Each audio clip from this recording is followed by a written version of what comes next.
వార్తలు ప్రారంభించే ముందు ముఖ్యాంశాలు మీకోసం. ముఖ్యమంత్రి చంద్రబాబు నాయుడు అధ్యక్షతన సచివాలయంలో డేటా ఆధారిత పాలనపై సదస్సు వీసీ ద్వారా పాల్గొన్న జిల్లా అధికారులు.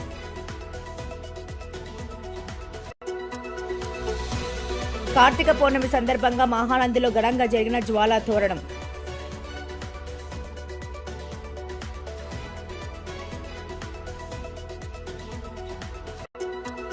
సీఎం సహాయ నిధి క్రింద 79 మందికి 54 లక్షల చెక్కులను పంపిణీ చేసిన ఆలగడ్డ ఎమ్మెల్యే భూమా అఖిలప్రియ.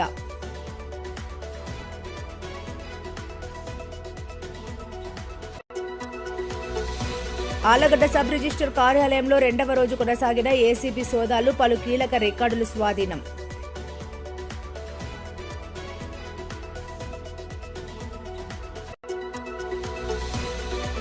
రేషనలైజేషన్ ప్రక్రియకు పకడ్బందీగా పూర్తి చేయాలని అధికారులను ఆదేశించిన జిల్లా కలెక్టర్ రాజకుమారి గనియా.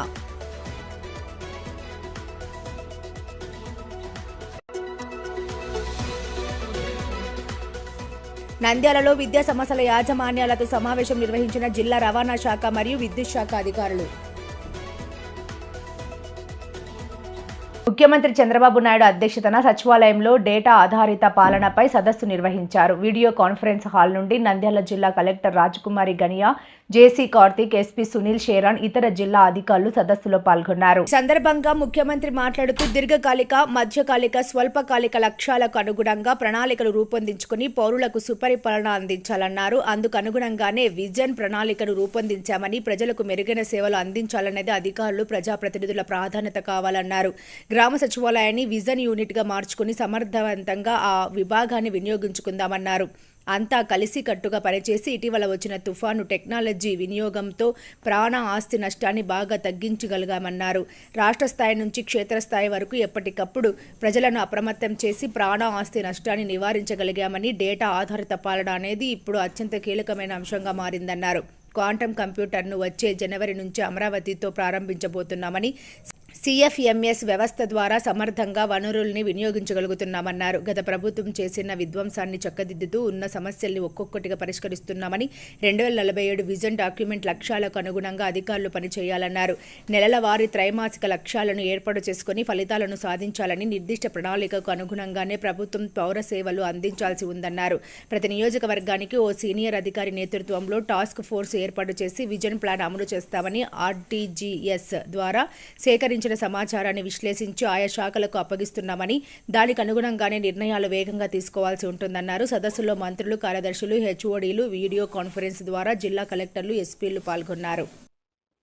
మహానంది క్షేత్రంలో ఆలయ కార్యనిర్వహణ అధికారి శ్రీనివాసరెడ్డి దంపతుల ఆధ్వర్యంలో కార్తీక పౌర్ణమి వేడుకలు ఘనంగా జరిగాయి. వేడుకలలో భాగంగా రాత్రి జ్వాలా తోరణం నిర్వహించారు. కార్తీక పౌర్ణమి సందర్భంగా మహానందీశ్వరుని గర్భాలయంలోని అఖండ దీపం నుంచి జ్వాలను మంత్రిపూర్వకంగా స్వీకరించి ఉత్సవమూర్తులతో పాటు ప్రదక్షిణంగా వచ్చి గంగాదేవికి విశేష పూజా హారతులు సమర్పించి అనంతరం జ్వాలా తోరణానికి కృత్తికార్చన చేసి శివనామస్మరణ హోరులో జ్వాలా తోరణం వెలిగించారు. అనంతరం కోటి దీపోత్సవ పూజను భక్తులందరి చేత నిర్వహించారు. జ్వాలా తోరణం వేళ ఒక్క మహానందిలో తప్ప చుట్టుపక్కల భారీ వర్షం కురిసింది. భక్తుల విశ్వాసాన్ని నిజం చేస్తూ మహానందీశ్వరుని ఆలయంలో వరుడి కటాక్షంతో వర్షం పడకపోవడంతో మహానందీశ్వరుని అద్భుతంగా భక్తులు భావించారు. వర్షం లేకపోవడంతో స్వామివారి జ్వాలా తోరణం కార్యక్రమాలు ఎటువంటి ఆటంకం లేకుండా అనుకున్న సమయానికి దిగ్విజయంగా పూర్తి అయ్యాయి. ఈ కార్యక్రమంలో భక్తులు అధిక సంఖ్యలో పాల్గొని దీప దర్శనం చేసుకున్నారు.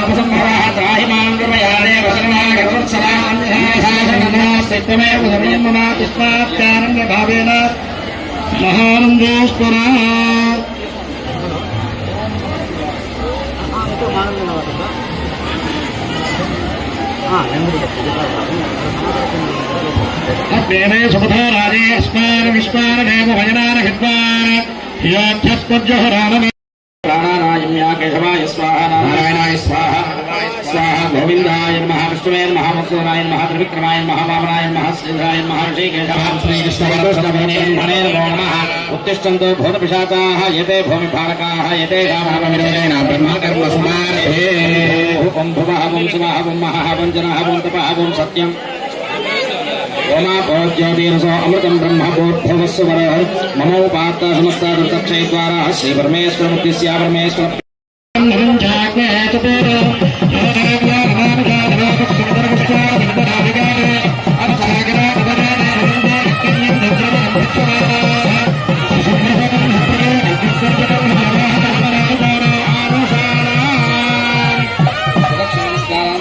समस्तोपचार पूजां समर्पयामि अनेन मया कृतपूजनेन भगवान् सर्वात्महेत्वं महाबाहिता कृत्तिका नक्षत्र दीपदेवता सुप्रीता सुप्रसन्ना वरदा भवन्तु।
పేదల పాలిట సీఎం సహాయ నిధి ఒక వరమని ఆళ్లగడ్డ ఎమ్మెల్యే భూమా అఖిలప్రియ పేర్కొన్నారు. సీఎం సహాయక నిధి క్రింద సీఎం రిలీఫ్ ఫండ్ చెక్కులను ఆమె పంపిణీ చేశారు. ఆళ్లగడ్డ నియోజకవర్గంలో వివిధ సమస్యలతో బాధపడుతున్న వారికి ముఖ్యమంత్రి సహాయ నిధి క్రింద ముఖ్యమంత్రి చంద్రబాబు సహాయం అందించారు. ఈ మేరకు ఆళ్లగడ్డ తాలూకా బాధిత 79 మంది కుటుంబాలకు 54,14,000 రూపాయలు సీఎం రిలీఫ్ ఫండ్ చెక్కులను ఎమ్మెల్యే భూమా అఖిలప్రియ పంపిణీ చేశారు.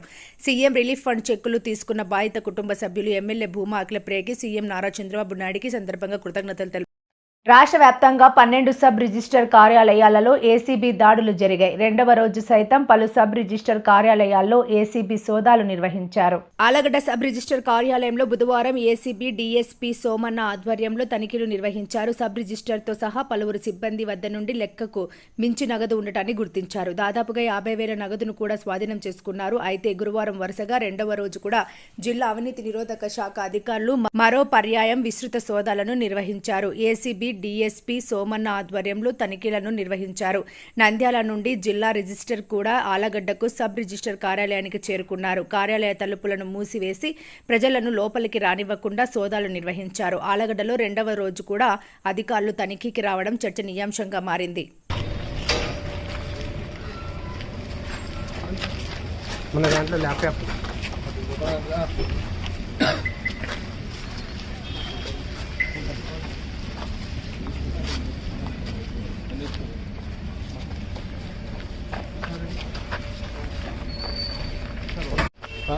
సార్ నువ్వురా లోపలికి ఎంప్లాయీ కదా నువ్వురా సార్ గుడ్ మార్నింగ్ సార్.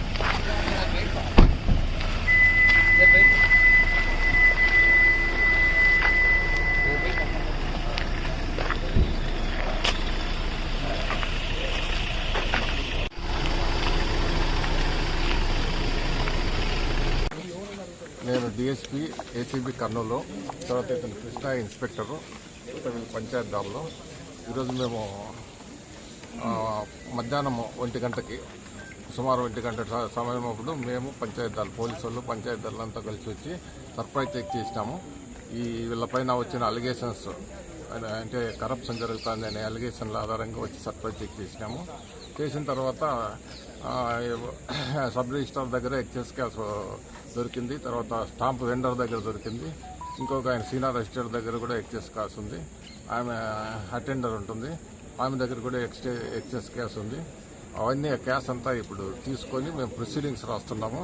మనం ఎగ్జాక్ట్గా చెప్పలేము కానీ క్యాష్ ఎంత ఎక్సెస్ అని సుమారుగా చెప్పగలుగుతాను. ఆయన దగ్గర సబ్ రిజిస్టర్ దగ్గర వచ్చి 5,000 చిల్లర ఉంది. తర్వాత స్టాంప్ వెండర్ దగ్గర 17,440 అనుకుంటాను. 440 ఉంటే దాంట్లో 300 వచ్చి ఇయ్యింది పర్సనల్ క్యాష్. మిగిలిండే దానికి ఆయన లెక్కలు చెప్పాలా. అంటే నేను ఇన్ని స్టాంపులు అమ్మినాను, దానికి సరిపడే ఉండాలి. ఇప్పుడు ఎంత ఉంది కదా, 17,180 ఉంది కదా మిగిలిండేది. దానికి అంతకు తగ్గట్టుగా చెప్పాలా. ఆయన చెప్పలేకపోతున్నాడు. ఎంతవరకు 14,000 ఎంత చూపిస్తున్నాడు ఈరోజు అమ్మినానని. తర్వాత నిన్న అసలు ఎంటరే చేయలేదు. ఎంటర్ చేయాలి, ప్రతిరోజు ఎంటర్ చేసి దీనికి పంపాలి, చెదిరికి పంపాలా. నిన్న అసలు ఎంటర్ చేయలేదు. కానీ ఒక 8,100 రూపాయలు నిన్నటి అమౌంట్ అని వాళ్ళు చెప్తున్నారు. కానీ అది క్లారిఫైగా చెప్పడం లేదు. కాబట్టి ఇదంతా ఏమేమి జరిగిందో అదంతా ప్రొసీడింగ్స్ రూపంలో రాస్తున్నాము. రాసి గవర్నమెంట్కి రిపోర్ట్ పంపుతాము. ఒకవేళ కేసు అయితే కేసు రిజిస్టర్ చేస్తాం నెక్స్ట్. ఇప్పుడు వరకు సర్ప్రైజ్ చెక్ మాత్రం. నంద్యాల జిల్లాలో పోలింగ్ కేంద్రాల రేషనలైజేషన్ ప్రక్రియను పకడ్బందీగా పూర్తి చేయాలని ఈఆర్ఓ, ఏఈఆర్ఓలకు జిల్లా ఎన్నికల అధికారి మరియు జిల్లా కలెక్టర్ జి రాజకుమారి ఆదేశించారు. గురువారం కలెక్టరేట్లోని వీడియో కాన్ఫరెన్స్ హాల్లో జరిగిన సమావేశంలో ఆమె ఈఆర్ఓలు, రాజకీయ పార్టీ ప్రతినిధులతో రేషనలైజేషన్ ప్రక్రియపై సమీక్ష సమావేశం నిర్వహించారు. జిల్లా కలెక్టర్ జి రాజకుమారి మాట్లాడుతూ పోలింగ్ కేంద్రాల రేషనలైజేషన్ ప్రక్రియలో ప్రతిపాదించిన కేంద్రాలను స్వయంగా పరిశీలించి నిబంధనల ప్రకారం ధృవీకరించి ప్రతిపాదనలు సమర్పించాలని ఈఆర్ఓ, ఏఈఆర్ఓలను ఆదేశించారు. సదరు ప్రతిపాదనలను రాజకీయ పార్టీ ప్రతినిధుల సమక్షంలో పునః పరిశీలన అనంతరం ఎన్నికల కమిషన్కు నివేదిక పంపిస్తామన్నారు. ఇందుకు సంబంధించి ప్రతి ఈఆర్ఓ, ఏఈఆర్ఓ తమ పరిధిలోని పోలింగ్ కేంద్రాలను ప్రత్యక్షంగా సందర్శించి సంబంధిత స్కెచ్లు సమర్పించాలని ఆదేశించారు. జిల్లాలో నదులు, గుట్టలు దాటలేని లేదా 2 కిలోమీటర్లకు మించి ప్రయాణించాల్సిన ఓటర్ల కోసం కొత్త పోలింగ్ కేంద్రాలు ఏర్పాటు చేసుకునే అవకాశం ఉందని కలెక్టర్ తెలిపారు. ప్రస్తుతం జిల్లాలో మొత్తం 1,629 పోలింగ్ కేంద్రాలు ఉన్నాయని, వాటిలో 5 కేంద్రాల పేర్లను శ్రీశైలం 4, బనిగానపల్లె 1 మార్చడం జరిగిందని పేర్కొన్నారు. అలాగే 36 పోలింగ్ కేంద్రాల మార్పుకు ప్రతిపాదనలు అందాయని, వీటిలో ఆలగడ్డ 9, శ్రీశైలం 6, నంద్యాల 13, బనిగానపల్లె 1, డోన్ 7 కేంద్రాలు ఉన్నాయని వివరించారు. ఇక నూతనంగా 113 పోలింగ్ కేంద్రాల ఏర్పాటుకు తమకు ప్రతిపాదనలు అందాయని, వీటిలో ఆలగడ్డ 13, శ్రీశైలం 8, నంద్యాల 48, బనగానపల్లి 29, డోన్ 5, నందికొట్కూరు 10 కేంద్రాలు ఉన్నాయని తెలిపారు.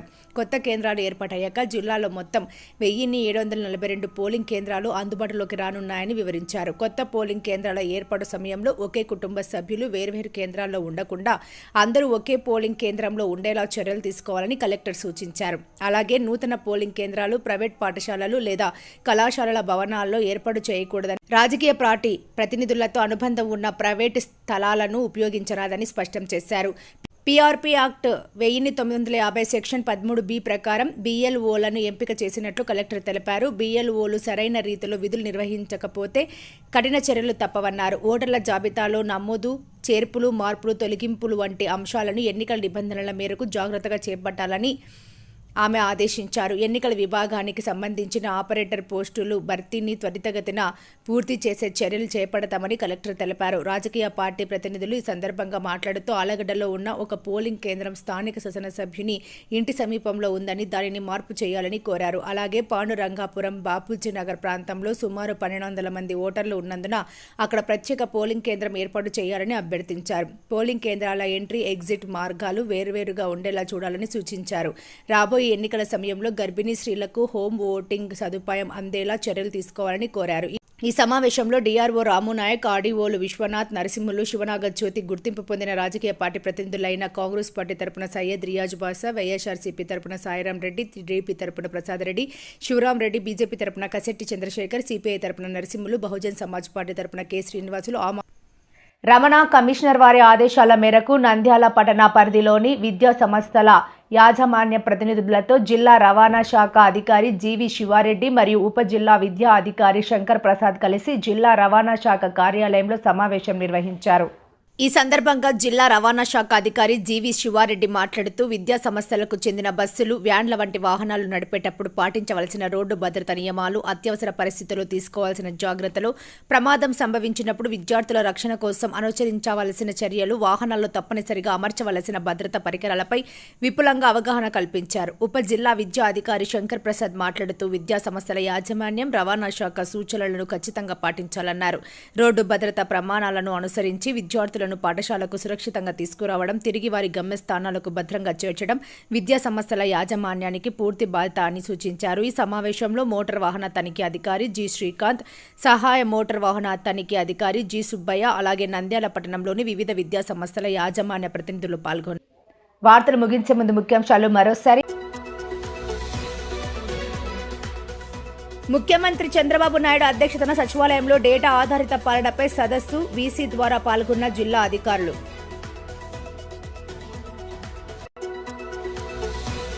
కార్తీక పౌర్ణమి సందర్భంగా మహానందిలో ఘనంగా జరిగిన జ్వాలా తోరణం.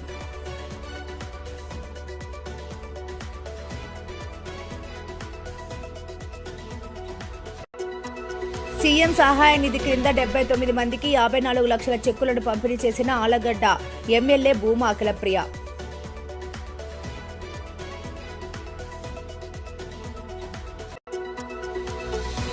ఆలగడ్డ సబ్ రిజిస్టర్ కార్యాలయంలో 2వ రోజు కొనసాగిన ఏసీబీ సోదాలు, పలు కీలక రికార్డులు స్వాధీనం.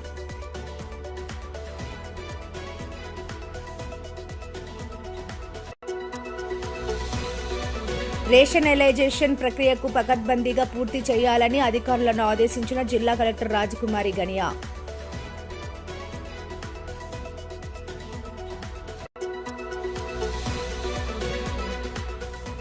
నంద్యాలలో విద్యా సంస్థల యాజమాన్యాలతో సమావేశం నిర్వహించిన జిల్లా రవాణా శాఖ మరియు విద్యుత్ శాఖ అధికారులు.